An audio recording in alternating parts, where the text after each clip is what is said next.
on the high seas. Some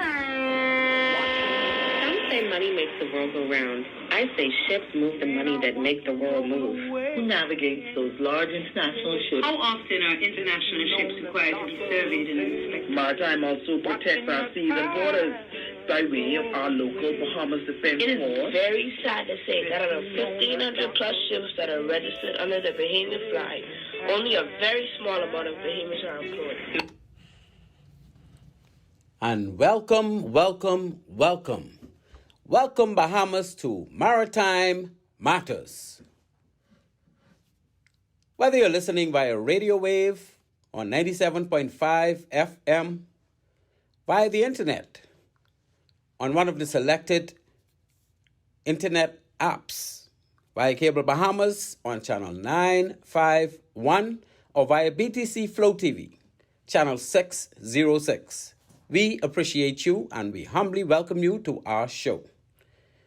We now encourage you to check out our new YouTube page, Maritime Matters Bahamas. Here you can listen to all of our previous shows at your own leisure. So feel free to hit us up on our YouTube page, Maritime Matters Bahamas. Pleasant good evening to all. I am Captain Glenn Bain. This is show number 18, people, and this is the month of May. The month that we suffered our most tragic maritime event in the history of our country. The bombing destruction of HMBS Flamingo. So please, listen in.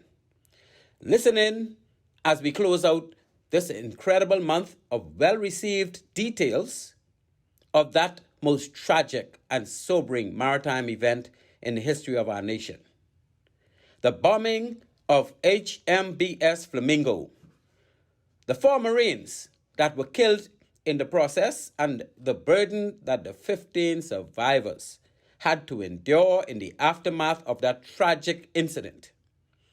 We're going to summarize the 4 revelations of our guests' experiences and close out this memorable month of learned revelations. So buckle up, folks, and join us on this most informative closeout of the HMBS Flamingo, her final voyage. Our sponsors for the night show are One-on-One Pharmacy. Listen, people, you want good treatment when you need medication? Check out my cousin Shantia Heel McBride and her lovely team at One-on-One Pharmacy. Fill your prescription at the store or send your refills via the online site, oneononepharmacy.com. All lowercase, all one word. The 2 locations are East Street South and Charles Sanders Highway. When you walk in, you will be treated with utmost royalty, respect, you name it. Say hello to my good cousin Stephanie. That's my girl. We grew up together way back in the day in Roll Avenue. And of course, let everybody know that Maritime Matters sent you there. We are also sponsored by Bahamas Maritime Connection Limited. That's us. We provide a full slate of ISPS maritime security services. Thirdly, we're sponsored by Totally Secured Security and Investigation Services. They are headquartered in 8 Mile Rock, Grand Bahama. For all your security guard duties or security investigation needs, please give my good royal friend Andrew Sturrup a call at 819-8944. He and a certified team of good security guards will see you straight. That's Totally Secured Security, phone 819-8944. To the listening audience out there, I will be remiss of me not to go any further in this thing and not introduce you to my wonderful producer. Ladies and gentlemen, I introduce you to the insatiable, the man of the hour and the man with all the power on the controls, one and only Craig Gibson. All right. Salute. You're listening to Maritime Matters, people. On this show, we talk maritime. Maritime Matters airs weekly at 19:30, 7:30 p.m. every Tuesday here on Love 97 FM. Purpose of our show, to highlight people, persons that made significant contributions to the maritime in the Bahamas and to sensitize Bahamians of opportunities in the maritime sector. Halfway through the show, we will open the phone lines. We'll do that a bit early tonight because I think we got a long show ahead of us. The number to call will be 326-8255. That's 326-8255. So what happens to employees of the state that were killed while in the process of providing service to the public? Are they appropriately compensated? I dare say they are not. Should these victims receive reparation grant from the public purse? I dare say yes, indeed. Reparation now. Not wait for the great-grandchildren to insist on it, like the offspring of slaves now have to do these days. Reparation now, people. Reparation grant now. I say $1 million for the family of any government employee that is killed whilst in the line of duty. History would reflect many policemen that were killed while in the line of duty. Numerous Defense Force seafarers killed at sea while in the line of duty. We have even a nurse that was killed by gunfire while in the line of duty. In situations such as these, where employees of the state's life are taken away as a result of serving the public, surely there must be reasonable compensation. I say at least $1 million for each victim.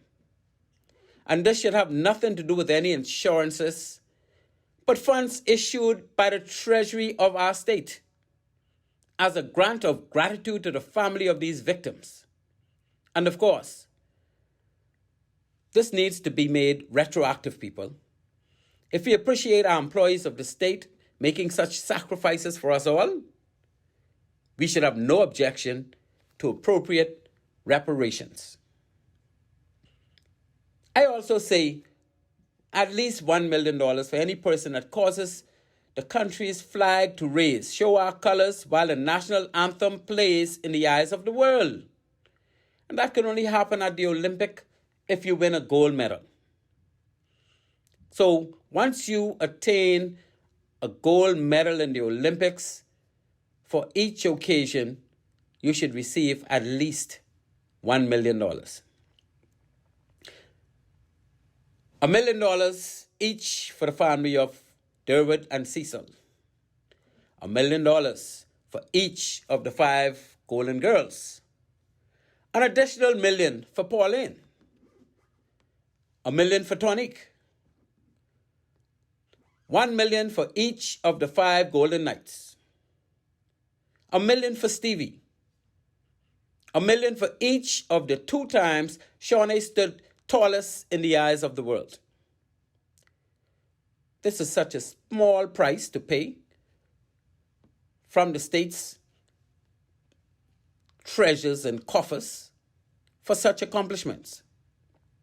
And for any Bahamian who wishes to get in on this $1 million for attaining a gold medal in an Olympic, you can step forward and give it your best shot at beating the rest of the world in the Olympic Games.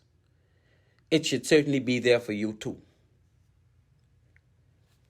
I say $3 million each for any person that faces unfair attack from another country's military power, unless, of course, they are equally trained and equipped to combat such an attack. So for the surviving 15 members of the Flamingo bombing, the state should be remitting to you, or in the case of those that subsequently passed on, to their families, at least $3 million each.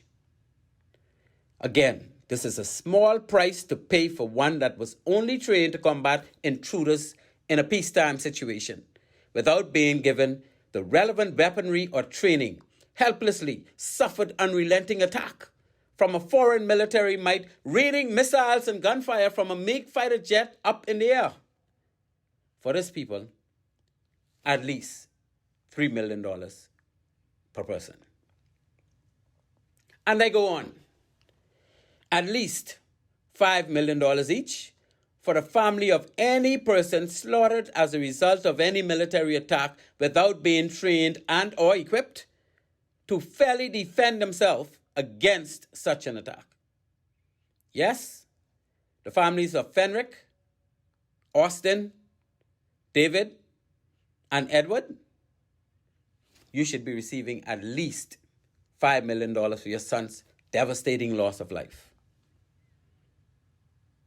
Time is no cure. Let's get some money up in here. A short few years ago, we found funding for over $200 million to attain patrol boats and dredge numerous harbors for these vessels. That was fine. And, I have no issues with that. It's duly needed. But so is the reparations for those men that suffered that awful attack on May 10th, 1980. They should share at least $100 million among them. But I am suggesting a reduction to, say, $65 million for the suffering over the 42 years, for the sacrifice that they paid on that fateful day, for the sake of good conscience, people, good conscience. The country should do it for them. Again, the 19 crew members of that vicious attack 42 years ago are as follows. We have the 4 that were slaughtered during the action. Fenric Stirrup. And we're going to name Carmichael Road after Fenric Stirrup and make that Fenric Stirrup Road. Austin Smith. I say Coral Harbor Road North that leads from that Coral Harbor roundabout to the airport. We're going to name that Austin Smith Road.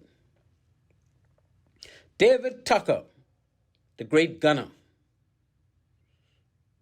We're going to name from Coral Harbor roundabout going south all the way to the base where all the guns are. We're going to name that David Tucker Road. Edward Williams. We have Adelaide Road, which goes south and completes that roundabout. And we're going to name that one Edward Williams Road.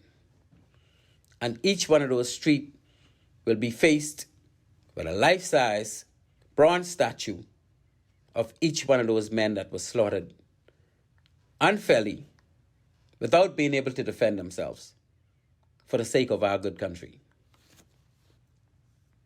And then there were 4 that subsequently passed on since that incident. First of those 4 would be Wilfred Sands, acting sub-lieutenant at the time, or sub-lieutenant at the time. We call him Cool Breeze, one of the coolest people you'll ever know. May all of these men's souls rest in peace. Secondly, we have Oscar Dusty Miller. I call him the savior in many ways. Dusty was the one that had the capacity to seek and find the steering pin so that that captured craft was able to get out of that area. And when the Cubans returned, there was no captured craft there. So we thank God for Dusty Miller.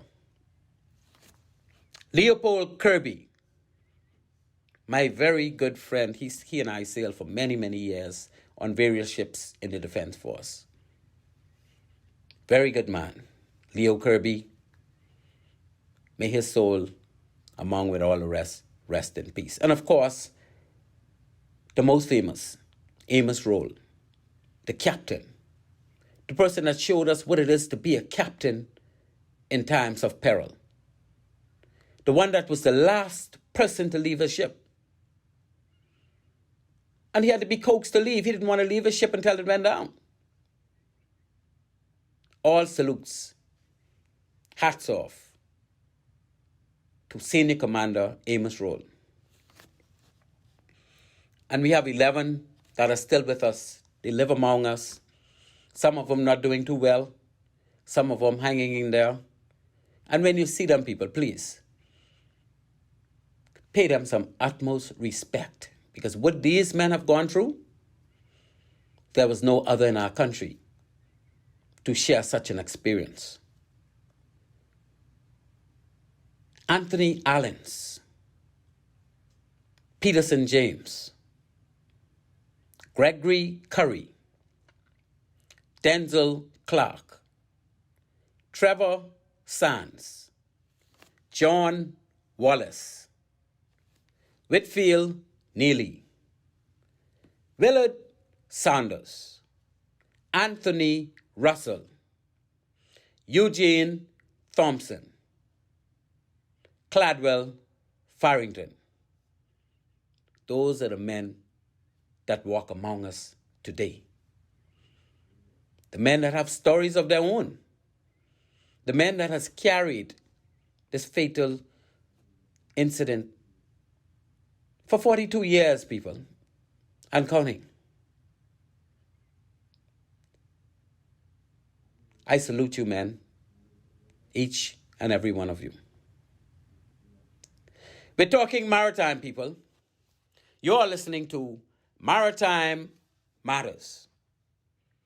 At this point, we move to our first break, and when we return, we will engage capping off on the month of May, the HMBS Flamingo, a final voyage.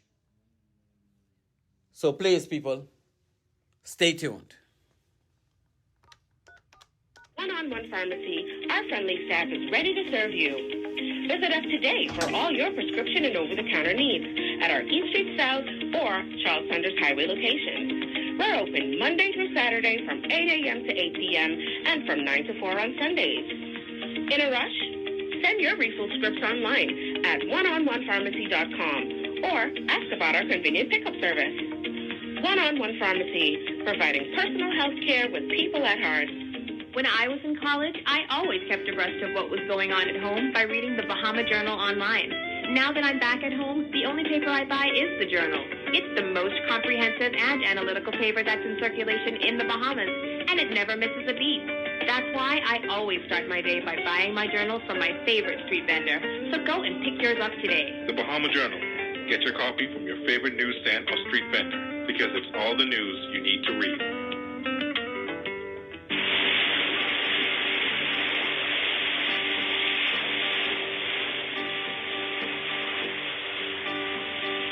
Sitting in the morning sun, I'll be sitting in the evening come, watching the ships roll in, then I watch them roll away again. Yeah. Sitting on the dock of the bay, watching the tide roll away.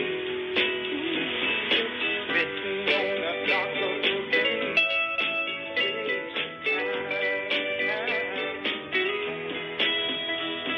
I left my home in Georgia, headed for the Frisco place. I had nothing to live for, looked like nothing's gonna come my way. So I'm just gonna sit on the dock of the bay, watching the tide roll away.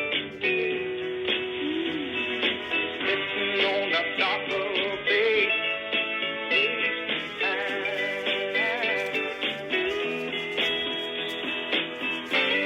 Look like nothing's gonna change. Everything seems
trigger.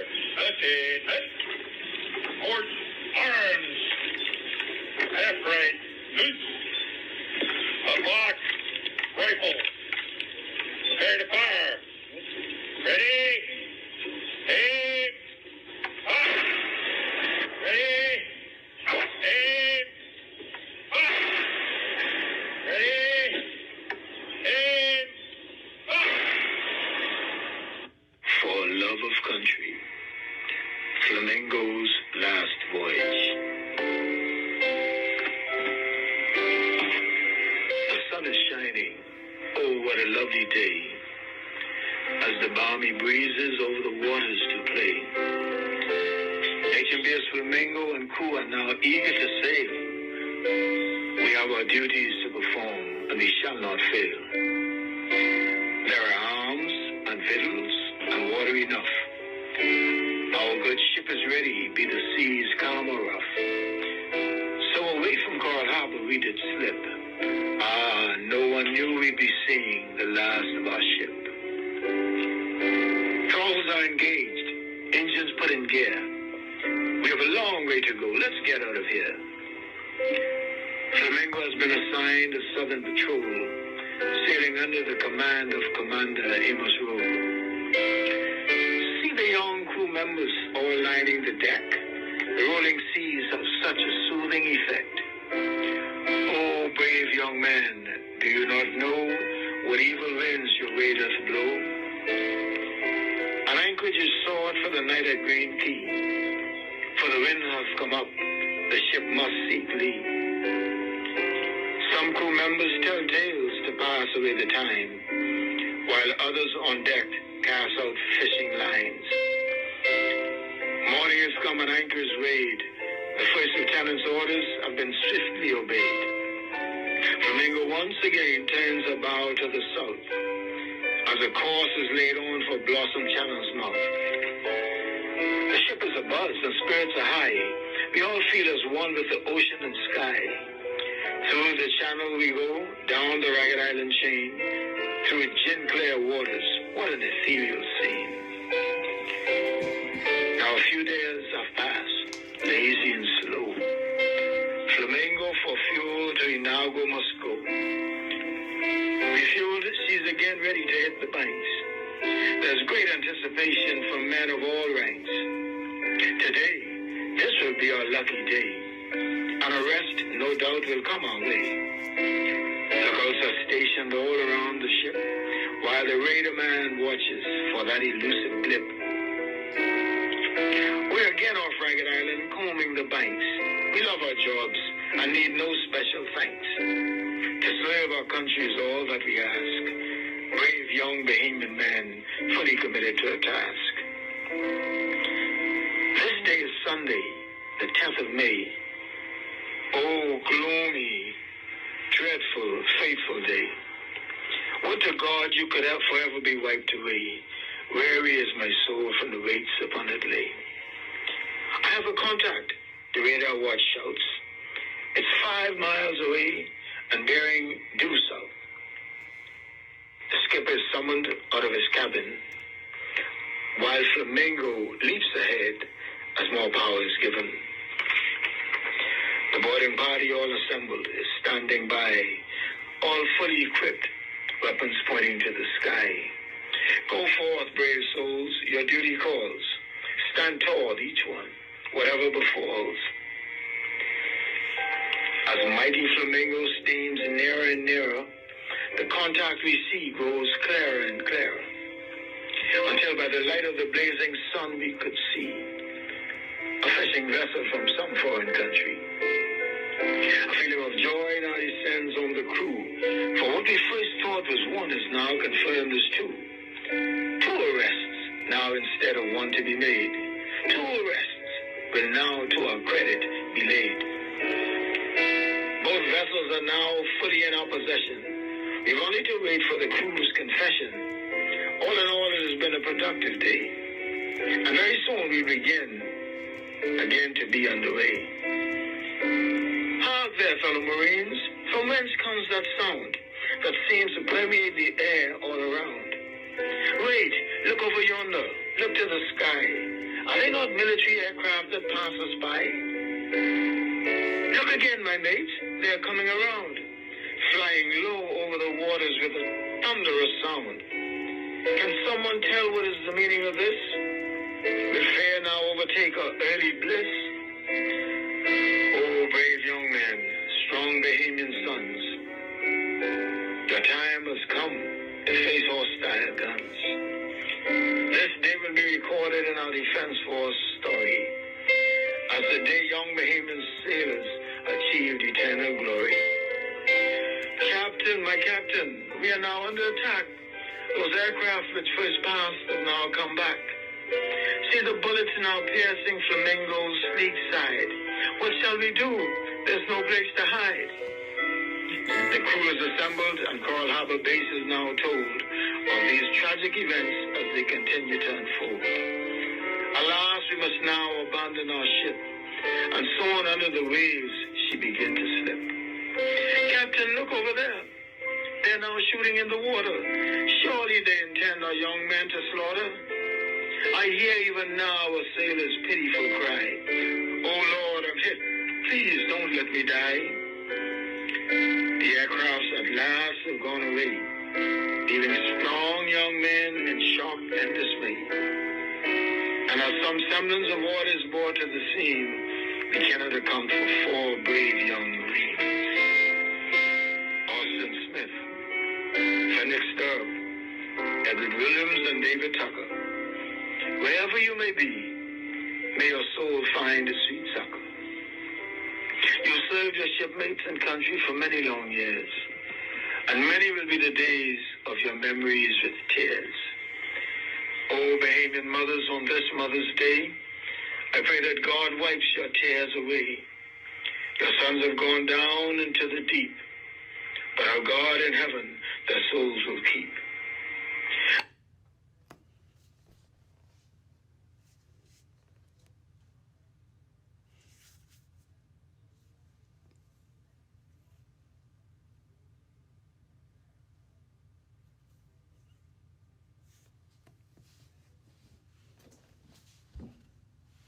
Wow. And what a beautiful rendition from my good friend and brother, Captain Godfrey Roll. You know, G, I can listen to that over and over and over again, my friend. And, you know, it's always a sombering mode that puts you in. What a great job you did, my brother. We thank you so much for that rendition. Ladies and gentlemen, as we said, this is the month of May, and this is our closeout of the HMBS Flamingo's final voyage. We would have heard the testimonies of 4 individual crew members of the HMBS Flamingo as it went down. Cladwell Farrington, Anthony Allens, Whitfield Neely, Gregory Curry, each with his own perspective as to what took place. And I say thank you to those men. Thank you for recollecting and sharing with us exactly as you recall it on that vicious, dreadful day. At this point, ladies and gentlemen, we will open the phone lines. The number to call again being 326-8255. Please feel free to call in and give us your contribution. From Cladwell Farrington, the first week of May 2022, 42 years after that vicious attack. We heard how he was the radio operator at the time.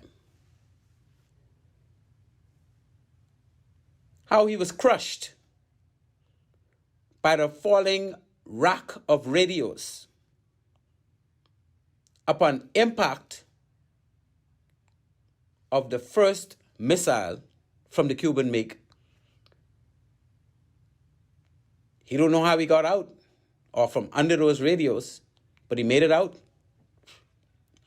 As he was coming up the ladder, there were men coming down. He had to chase them back up and tell them, look, down here ain't no place to be. We need to get out of here. And after getting onto the open deck shortly thereafter, the call came to abandon ship.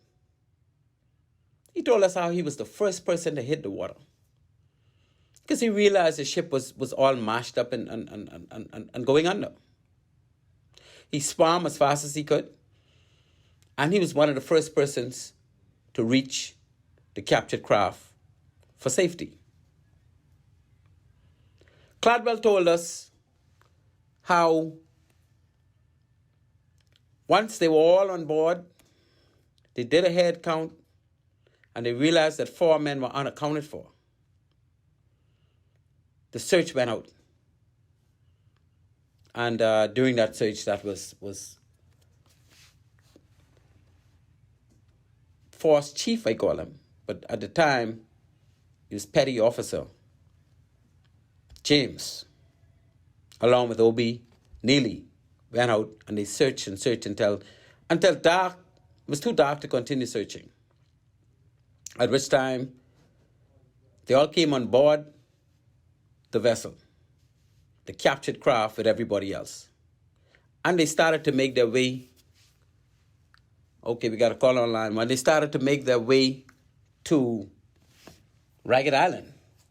But the ship started to go round in circles. And they didn't realize until at a certain point that the steering had been made unserviceable by the Cuban men on board. And it was through the wisdom of Dusty Miller that he was able to find that steering pin that they had thrown into the bilges of the boat so that it couldn't be found. Because, of course, in my opinion, they already had the message, they already had the instruction to dismantle the boat so that when the choppers and the planes come back after dark, they would be there. Only God knows what would have happened if they were still there. But fortunately, the wisdom of Dusty Miller kicked in. He was able to get that steering going again. The wisdom of the commander, Amos Roll, to darken ship. And again, the wisdom of Dusty Miller to smoke those cigarettes so that the compass could have been seen as they steer north and maintain that northern steering all out on 6 knots to get away from that area and make it to Ragged Island before those Cuban aircraft could have gotten to them again. And that was the story of Cladwell Farrington, people. Let me just take the call now, and we'll go to the other stories that we had during this month pertaining to the destruction of the HMBS Flamingo, the loss of lives of 4 of our Marines in the process, and of course, the baggage that the remaining 15 had to carry prior to the death of 4 of them, and now 11 still continuing to carry from that day to now. Good night, caller. You're on Maritime Matters. Hello.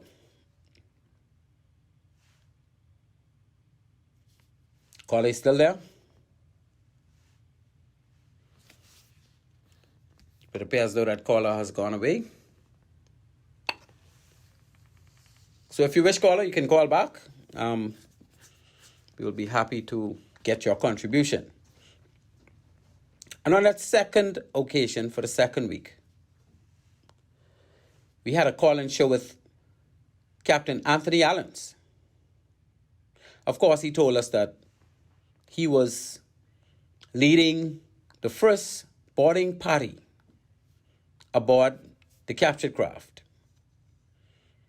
And after they got through with the searches, I think they were in the process of getting the vessels prepared for towing. The first rocket hit the Flamingo. And from the captured craft, he was able to witness the entire horrific sinking of the HMBS Flamingo. He watched in horror. And even the Cuban captors were equally amazed to see that a patrol craft was being so viciously attacked by missiles and gunfire. The men hit the water. The ship continued to sink. Gave the instruction for the dory to go out and round up as much of the men as it possibly could. The dory took a couple of trips out, came back with men. Some of them were able to swim all the way in. And eventually, the last person I think to be collected was the captain himself, Amos Roll. Once he got on board, a head count was taken. Then it was realized that 4 men were missing. Of course, at that point, search team went out, skirmishing the waters, look for any semblance, any trace of these men, with negative results. So as it got dark, the order to darken ship was given, and the captured craft set off for Ragged Island. At some point, Captain Allens told us that he looked back in the stern wake of the captured craft, doing all of 6 knots. And he saw the key lit up like daylight, all showing that aircraft came back and they were looking for that captured craft. He told us how they made it to Ragged Island in the middle of the night. Bare feet, bare back, all the rest of it. And with the help of Leo Kirby and John Wallace, who, of course, were natives of Ragged Island, they were able to trek their way through track roads into Duncan Town, the one city or one settlement at Ragged Island, where they were able to wake up the policeman eventually, tried to get that message out unsuccessfully, but got it out the next morning. He told us how the Commander Defense Force and the Commissioner of Police, CDF was Commodore Swinley at the time. And of course, the commissioner was Sir Rachel Thompson. They arrived and they brought along a DC-3 to take the men and the captured prisoners back to Nassau. But of course, that couldn't happen. Shortly thereafter, the MiGs came and buzzed the island all over again. Helicopters were flying very low. You could have seen the men with guns riding through the island like they're looking for somebody. They went to the captured craft at one point, and then they also went to the runway, and they sat on the runway. So the men, along with the Commissioner of Police, Commodore of the Defense Force, and the 8 Cuban prisoners could not have gotten to that aircraft until about 3.5 hours later, after an American chopper, an American F-15, circled Ragged Island. I think that kind of put some fear into the Cubans, because of course, the F-15 was state of the art. And finally, they were able to get on board those airplanes and return to Nassau.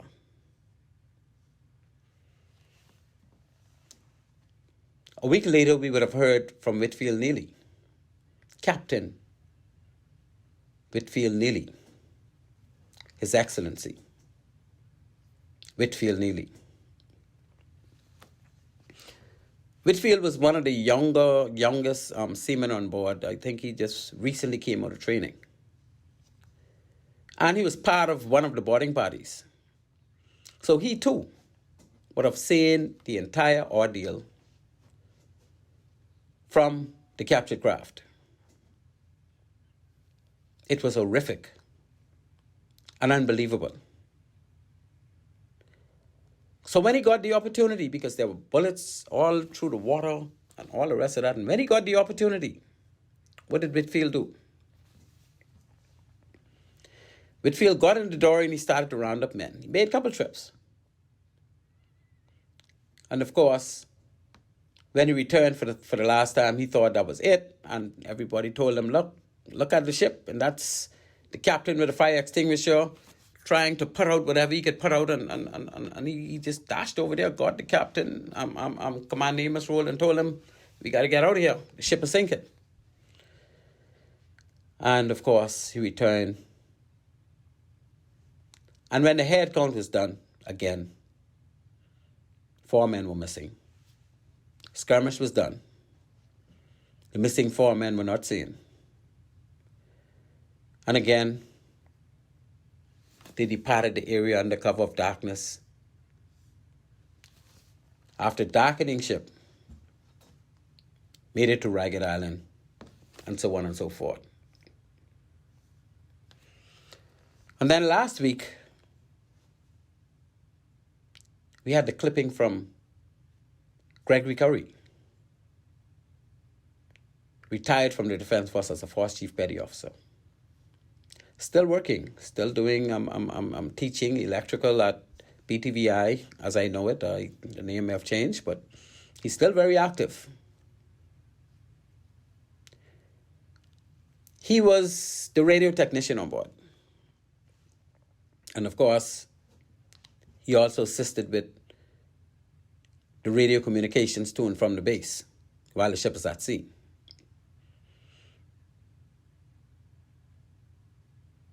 But after the first buzzing of those MiGs and the scattered bullets, warning shots in the water across the bows and across the starboard side of the Flamingo, Brother Curry tried to make an attempt. He made all efforts to make contact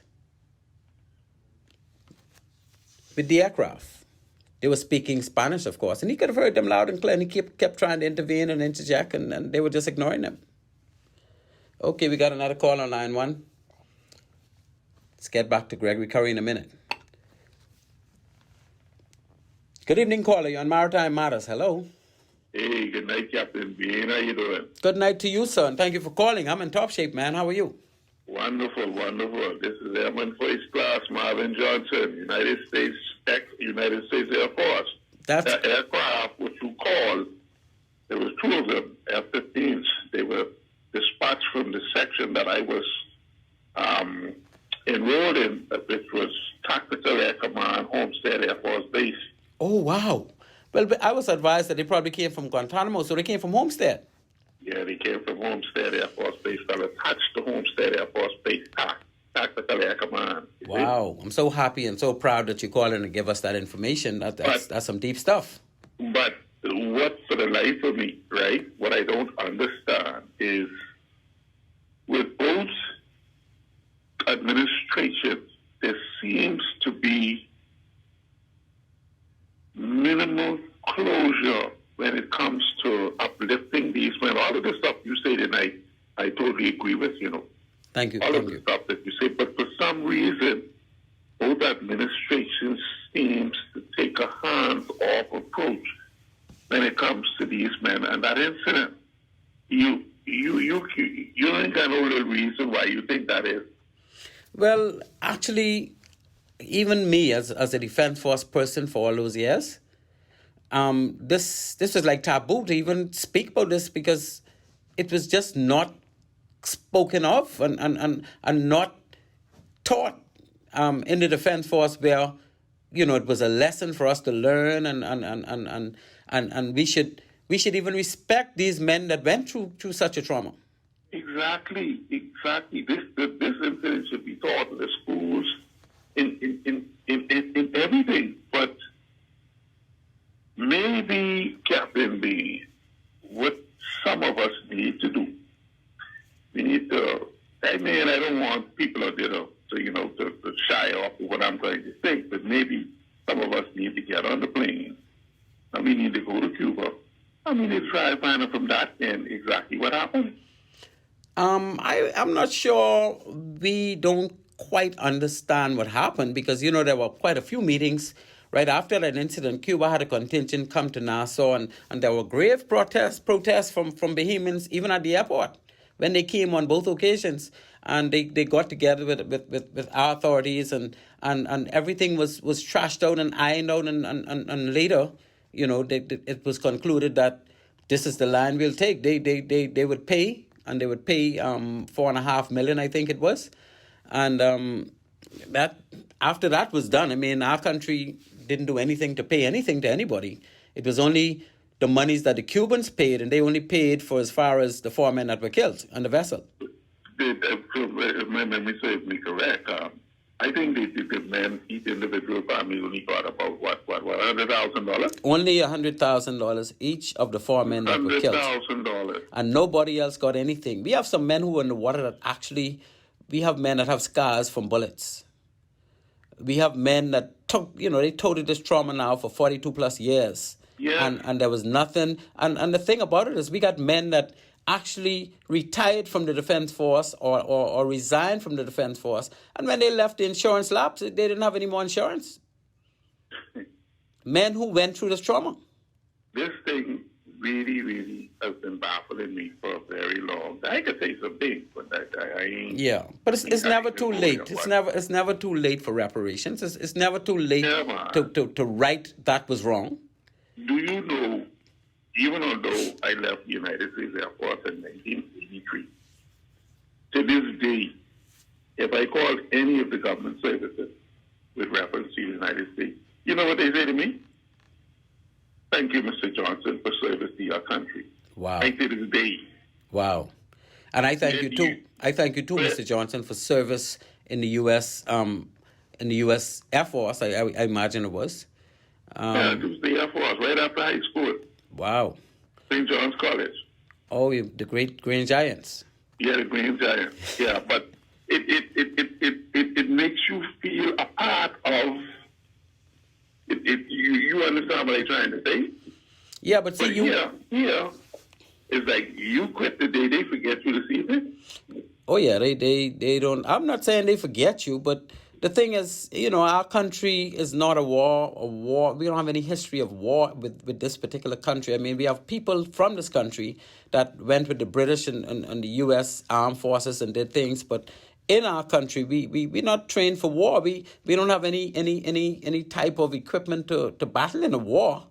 I mean, while I understand you got that with them, man, was in was war. Even though, like you said, they wasn't even equipped. They couldn't fight back. It's what they encountered. Yeah, it's only a war if you can fight back. If you equip, if we had a frigate out there with surface to air missiles, right, or a destroyer. Well, then we would have been in a war. Yeah, I know what they are. We had absolutely no power to defend against those two MiGs. And the thing about it is, I knew all 4 of them men personally, especially Fenric and Eddie. Right. Eddie and Fenric was our captain, senior man in Boys Brigade at 23rd Company. Oh wow! Wow. You see, boy, Eddie could have cut to him. I respect you with that, you know what I mean? And I think, I think that was David Tucker. Who's David that? Tucker, right? David Tucker, yeah. David Tucker and Eddie, yeah, they were in the same Bahamas. And I think Fenwick was right up the street, Palm Beach Street, and the other fella was right in somewhere. So he basically knew them, personally, like big brothers, kind of man. Yeah, wow.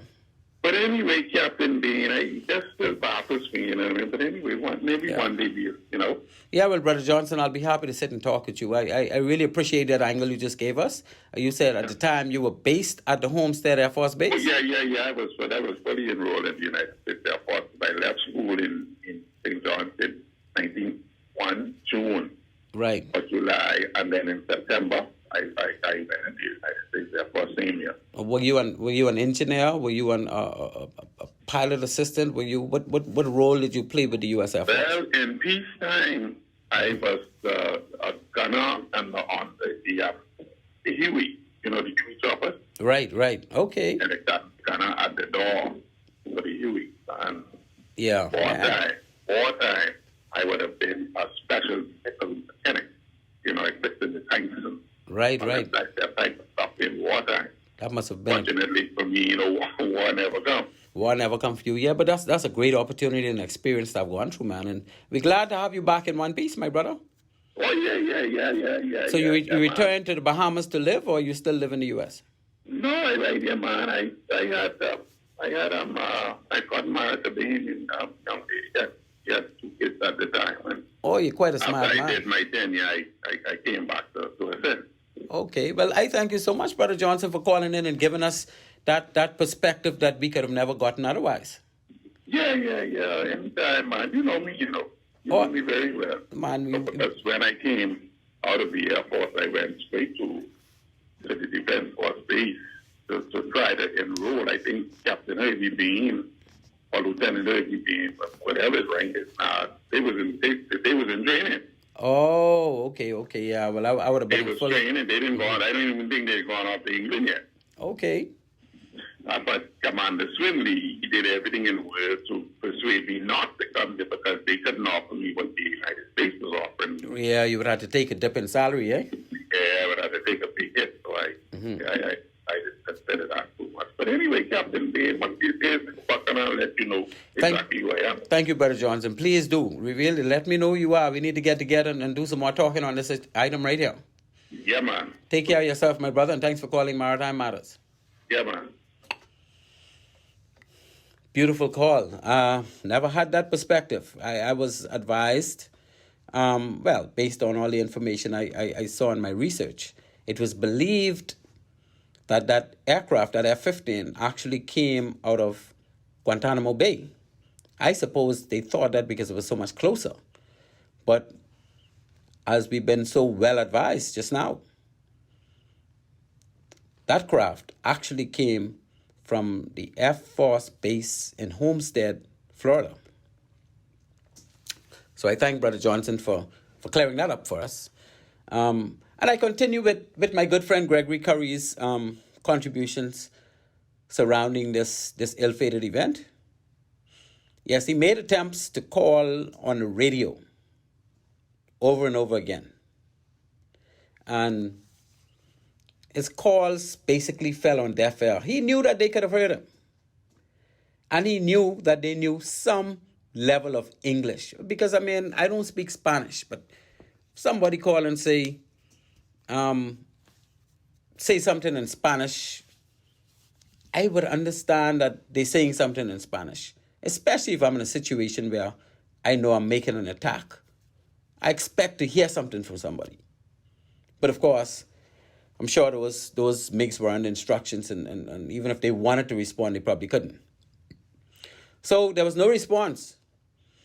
And Brother Curry decided he'll give up on that trying to make contact. And the crew, I think at the time, they were getting ready to have dinner, as he revealed. And he went to the back of the ship near where the sea rider or the dory was kept. And he sat next to the crane that is used, or the davit, we call it the davit, that is used to lower the dory in the water. And as he sat with a few other men, the first missile hit the ship. And hot metal, started to scatter all over the place. The crane itself started to melt. Everything started to go contrary. He didn't know what to do. He headed for the bridge. He heard that the people say abandon ship, and he ain't listening to that. He said, look, I can't abandon ship without my life raft. So at that point, he went to his bunk in the aft, or the stern part of the ship, down the hatch. And when he got down there, he got his jacket. But at the same time, he noticed that there was a wide, gaping hole where the missile came through the ship. And so, if he wanted to, he could have jumped in the water from that hole. But he came back up top. And As he got up top, the deck was so hot, he had to hit the water. So he started to swim, and he revealed how this thought came to him that the ship was sinking. And if the ship was to really go under right then, the whirlpool might just pull him in with the ship. So he had to swim away from the ship, and he started to give it all he had, just to get clear distance from the ship in the event the ship starts to go down and have him sucked down with it.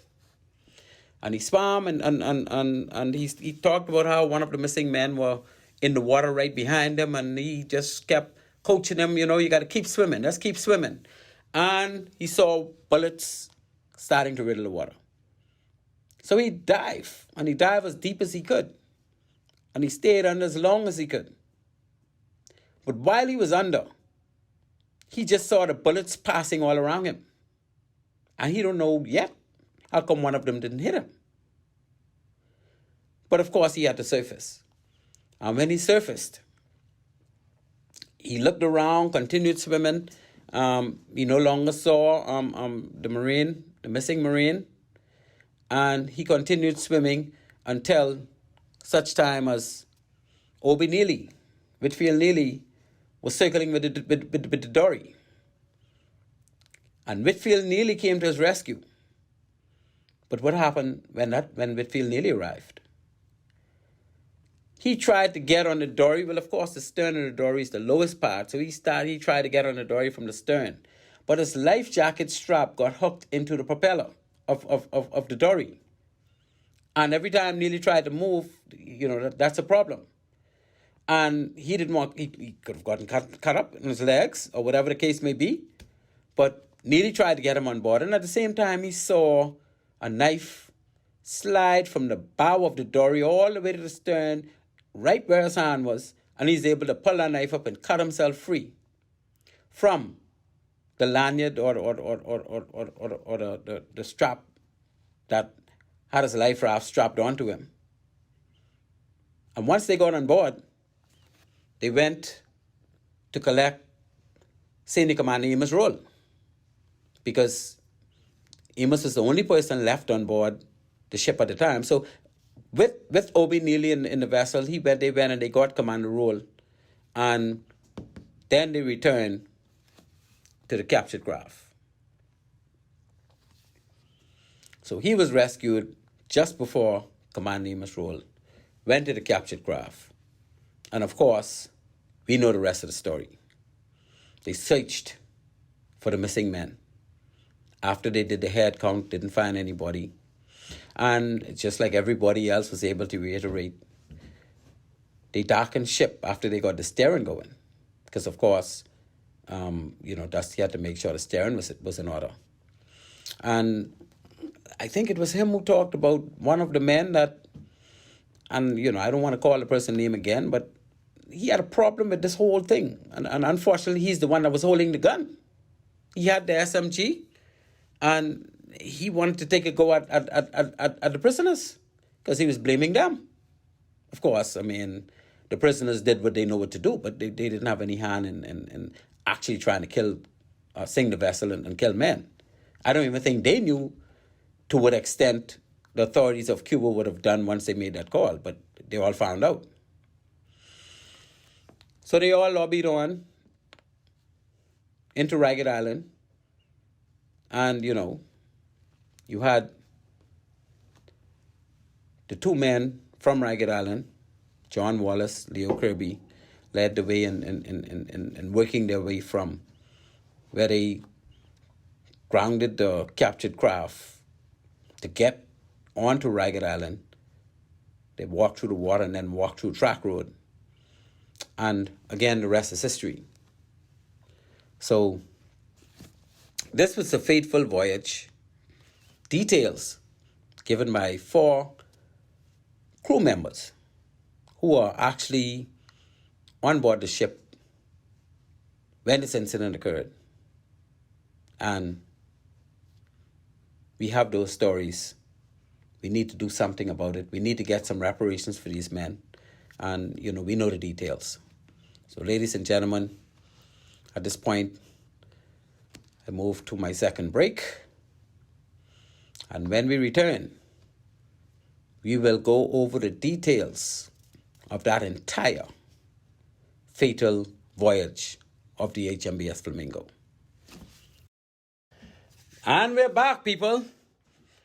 This is Maritime Matters at you, and I'm sure you can tell by now that I'm having a very somber moment. Just relaying the story to me is it's gut-wrenching. And just to understand and know what those men went through, and to know that there was no recourse, there was no reparation, there was not even a very good thank you until years later. Just had to live through it. And to think that they put them on a ship and sent them back out to sea in the same area on a sister ship, the Marlin, it's gut-wrenching. And of course, something still needs to be done. Okay, we got another call on line 1. Before I get into the story all over again, let me just call you live on Maritime Matters. Thank you for calling. Good evening, Captain Bain. This is Captain Bain. Captain Brain, my good friend, to the rescue. How are you, sir? I'm wonderful. You know my position on this whole situation. I think it's time now for us to take this, kick it up a notch. And I call on my good friend and one of my attorneys, the Honorable Wayne Monroe, to grant us an audience, and let's continue this conversation at another level, because I think that all would agree that the 4 Marines and all those persons who participated in that tragic event deserve their day and deserve the recognition, be it the road naming of the roads, be it the reparation, whatever. They deserve every bit of it. And so I think it's time for us to kick this up a notch. And I call on my good friend, Honorable Wayne Monroe, to grant us an audience. And if he's listening, and if he's not listening, and someone is sitting next to him, let him know that Maritime Matters is on the air. And we would like to have an opportunity to take this conversation to the level where it needs to move to from this point onward. Yeah, I agree, Herbie, and to the defense, well, not to the defense, but just to shed some light on the Honorable Wayne Monroe. They had the ceremony on the base, and he was there, and he was there in good spirits. And I think that he wants to do the right thing. And I also understand that there was a second ceremony in Hatchet Bay, Lutheran, at a church. And again, Wayne Monroe was there. Again, Commodore King was there. So they are quite aware, and they are quite, doing some things to try to keep the recognition going. And I think they want to take the recognition to another level for next year, as indicated by the Deputy Prime Minister in his speech at the base when they had the ceremony. But, we need to address that reparation more than anything else, because recognition is good, and they need the recognition, but more than the recognition, they need that reparation. They need those funds. These men have caught hell for the past 42 years. These men have caught hell during that incident, and they toted that. They still toting it with them. Some of them don't even realize it, but they're toting it with them. Yeah, and what is so sad, Glenn, is that we could find money for everything else that we want to do. We just had the Duke and Duchess of Sussex here, and we were able to find some, and I don't want to misquote the figure, but I think it was in excess of $600,000 just to host the Royal. I don't have nothing against hosting the Royals, but at the end of the day, man, we have to, at some priority, somebody needs to sit down and say, something. Let's figure out a way to begin the process of doing what we ought to do as a country towards these fallen heroes, and let's put our money where our mouth is, and because the time for lip service has passed. This has been long overdue. Absolutely, my friend, and we found money right after Hurricane Dorian to put people, put them in place transport them, start giving them items to get their homes back in order. And rightly so, we need to do those things. And we found monies from NIB to ensure that people were able to eat over the months and months of the downfall of the COVID-19 situation. And millions are always there to be found in crisis situation. There's no bigger crisis than this one. You know, the COVID crisis showed us that there's money out there, so we can't account for millions. So at the end of the day, there's money out there, and we have to find a way. And I think it's going to take.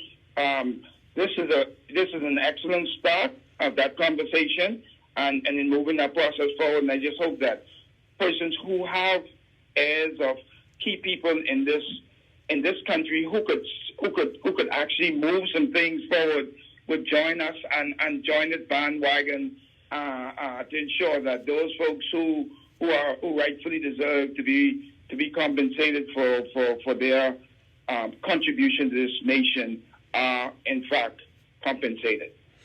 I thank you so much for that, Herbie. Let me just go to another caller, but I would like to say to you, if you can make that arrangement for us to get together and go in and see the minister, go in and see the prime minister, go in and see the deputy prime minister, go in and see the commodore. I'm prepared to see every and anybody we need to see to make this happen. Because I am now starting to tote this with me, and you know, it cannot be fair to those men. Caller, you on Maritime Matters. Thank you very much for calling in. Hey, Glenn, what's up, buddy? Hey, Jerome, right here, partner. How are you, sir? Oh, man, pretty good, man. It really and truly is not fair, nor is it right, nor is it just the way those former Marines have been treated and are still being treated by the government of the day, by the government period. You know, I listened to the replay of the budget communication that was made last week, and I listened to it this morning. And Glenn, not a single mention in it anywhere about reparation or compensation to those men. Yeah, it's sad, isn't it? They after all these years, there's no. I mean, these guys are at this stage. You know, they were a little young early on, but at this stage, they're getting up in age. Mm-hmm. We're putting $1 million aside for Carifta, and that's fine. We're putting $30+ million aside to finish off the Andres Rogers baseball stadium. Wow. You know, for that what it's worth, that's fine. But my God, you trying to tell me? But I hear mention of the Bahama Games. That's another couple million. And that's coming back. We're going to be putting money aside for a lot of things. Except reparations for people that really deserve it. And reparation is a good word, but you know, I think we need to compensate these men for the sacrifice and the service. Yeah. And, you know, some of them don't even have insurance after they got out of the defense force. You know, I listened, I forgot his name now, it won't stick with me. But Captain Neely, I think it was? Yeah, who shared how that the moment he left the force? Yeah. Last year, March? That was it. His insurance died. It's like, what? Yeah, you don't do that with military people. I'm not only talking about the men from the Flamingo. That shouldn't be done with anybody who gives service to the defense force for all those years. Exactly. And you know, once you retire, your insurance should stay with you until death, just like your pension. When prime ministers now retire, they made sure that they got a pension for life. Their lives have never been put on the line in sacrifice, literally, to country. No prime minister, as much as they may sacrifice the comfort of themselves personally and their families, their lives have never been literally placed on the line. But yet they got pension the moment they retire. Hubert Minister ain't got to worry about nothing. Perry Christie ain't got to worry about nothing. Hubert Ingram ain't got to worry about nothing. Not at all. And then you have one of the things that was so hurtful, and he finally apologized for this big slap in the face. That was Perry Christie having called the 2017 election on May 10th, 2017. That was such a slap in the face. Yeah, it was very, to very the sad. tragedy of that, to the sanctity of that day. Yep, the most tragic incident ever in the maritime history of our country. And I dare say, it seemed to me like the man was trying to erase that out of the history books, but you can't erase that no matter what you try. And then the other thing that I wanted to call on, and I think you and the last caller were hinting to it, I'd like to call on persons in the public who, like yourself and me and the last caller, care to come together. Somebody out there who may have some deep pockets and wouldn't mind donating some funds to get a foundation, a Flamingo incident, what do you call it? Commemorative foundation, however we can dub it, but just to get a foundation started. Yeah. For the purpose of raising money for the maintenance of the health and the lives of the survivors who are still around. How many of them are still around now? 11? 11 are still alive with us, yes. Right. Of course, 4 died in the incident, and That's 4 correct. died from natural causes over the years. Yeah. Come on. Beautiful idea, and I'm sure we're going to get together and get something going with that. Glenn, Because there's never too much. 42 years and come and gone. Come and gone and counting. Nothing at all. I mean, the budget, my God, man. They wouldn't even look at the health condition of these men. You know what that says to me? Hey, we want you to serve this country, but we can treat you like dog no matter how you serve it, because at the end of the day, your life ain't worth nothing. That's unfortunately the message we telling them. Yeah, well, it ain't never too late. It's never too late to do the right thing. You're right about that. Right so I stand, again, I salute those men who sacrificed their lives and those 11 who are still alive for the sacrifices, literally putting their lives on the line that day, May 10th, 1980. That is correct. And for the men and women who are now serving on the force, hats off to you. I salute you, men and women on the Defense Force of the Commonwealth of the Bahamas. Keep up the good work. Thank you for your sacrifice to country and for your commitment to service and for loving we the Bahamian people, your brothers and sisters, that much that you put your lives on the line literally to serve and protect. Thank you, buddy. And thank you so much, Jerome, for such a sobering contribution, my friend. Appreciate you all the time. So thank you for making that contribution. So we're here to talk about that details of that last voyage. The HMBS Flamingo departed Coral Harbor at 1400, which is 2 o'clock p.m. on that Thursday, 2 days before sinking. And just to remind you that the vessel was only 2 years old. She was 2 years old. So it was a brand new vessel for the most part that they took from us. And it was the largest vessel at the time that the Defense Force had built for patrolling the seas of the Bahamas. It wasn't just another boat that, was almost done, give you a 15, 20-year service. No, this was 2 years old. We had years and years to go with this boat. So she departed at 1400. And the first stop was Green Key, which is some, 40, 50 miles south of Coral Harbor. And they stayed overnight. They anchored.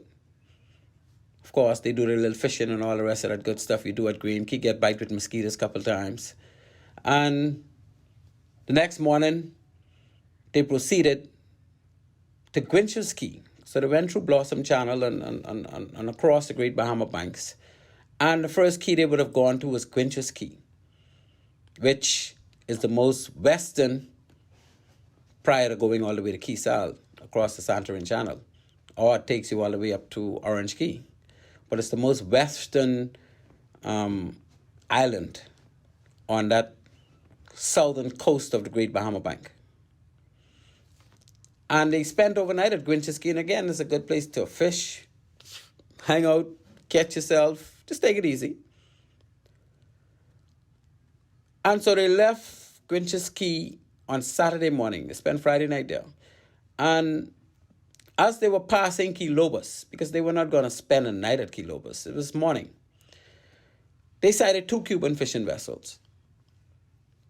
And those 2 were headed into the ocean toward Cuba. Of course, they had a good head start, so the commander decided, look, we can leave them. Let them go. Didn't know whether they had any fish on board, but because of the distance or head start that they had, it was decided to just allow them to leave. According to rules of engagement, once you start a chase of a ship within your territorial waters, you can chase them into any ocean, and once you catch up with them, it's fine, because you commence the hot pursuit, as we call it, within your territorial waters. Once they don't cross over into the territorial waters of another country, you're good to hold them and bring them back. So these 2 fishing boats could have been caught, could have been brought back. But the skipper decided, allow them to just carry on. And they continued on to Ragged Island, where they anchored, and the men were getting ready to go ashore and, have some sodas and Kool-Aid and just relax, because, there ain't much in Ragged Island to do. But the skipper decided at the last minute, let's get this anchor back up. I ain't going to check the Columbus banks. I can take another skirmish, because you remember, you get the Flamingo now hot, very fast. She good for 26 knots. And she can do a run around the Columbus bank in about 2 hours and then come back. That's what the skipper decided he'll do. And as they approached Key Santo Domingo, they saw these 2 vessels, and they started to make a move. Well, of course, they gave chase, and they caught up with them. And after catching up with them, the vessel still didn't want to stop. They just felt that they had the right to keep going to Cuba. We on our way, don't bother us. So after a few warning shots, they decided to stop. They were boarded. Of course, it was decided to take them in tow all the way back to Ragged Island. But I can tell you from experience, usually when you catch a fishing vessel, whether it be Dominican fishing vessel, Cuban fishing, no matter what fishing vessel you catch, for some reason, all of a sudden, they just be broke down. You know why they just be broke down? Because they don't want to use any of their fuel to follow you back to Nassau, because that costing them money. So they can make you tow them. So it wasn't by chance that they found out that the steering pin was removed from the steering gear of this fishing vessel. That was by design. I can tell you from experience. They do it all the time. So they were taken in tow, and then, of course, the MiGs came back. And the MiGs decided, you're not going to take our guys. They told us, you guys were here to stop them, and we don't want you to bother them. So what the MiGs did? They started to fire rockets. And of course, the Flamingo was hit 3 times. One time on the stern, they came back. They sent one through the bridge in the radio room, and then one in the bow. 3 big gaping holes. Everybody abandoned ship. Eventually, they were all assembled on board one of the captured craft. And as they were assembled on that captured craft, they did the head count and realized 4 men were missing.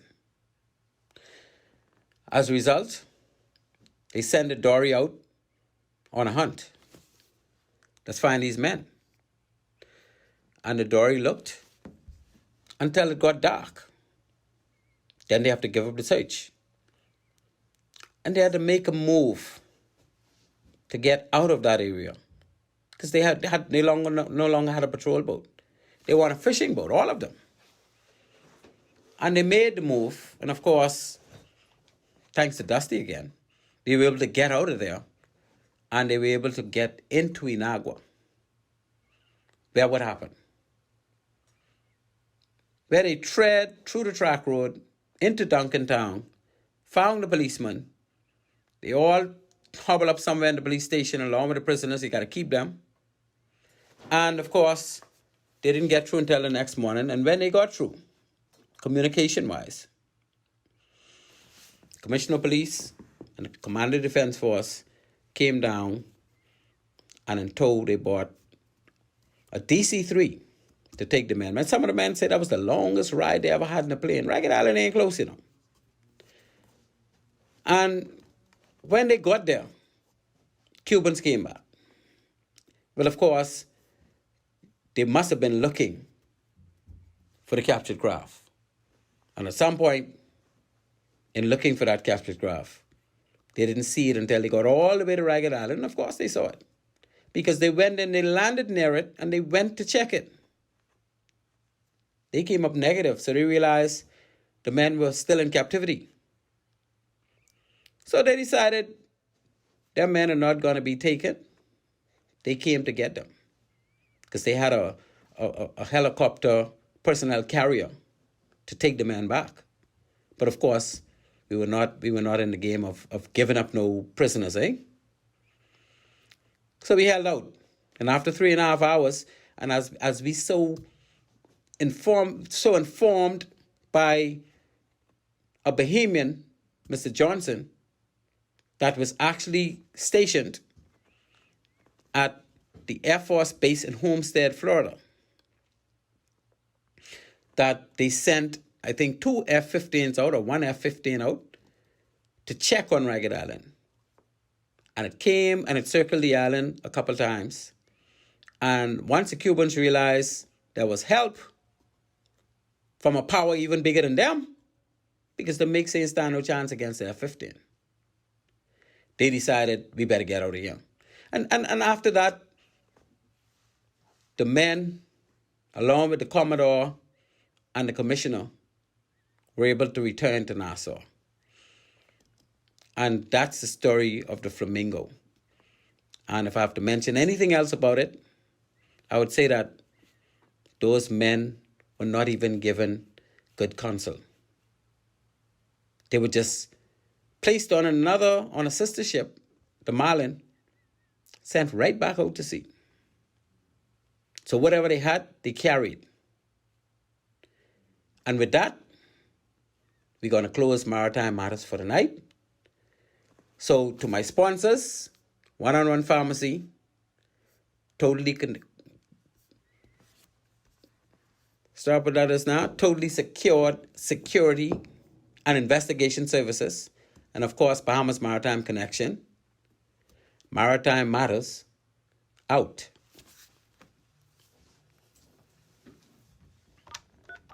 Then I watch him roll away, sitting on the dock of the bay, watching the tide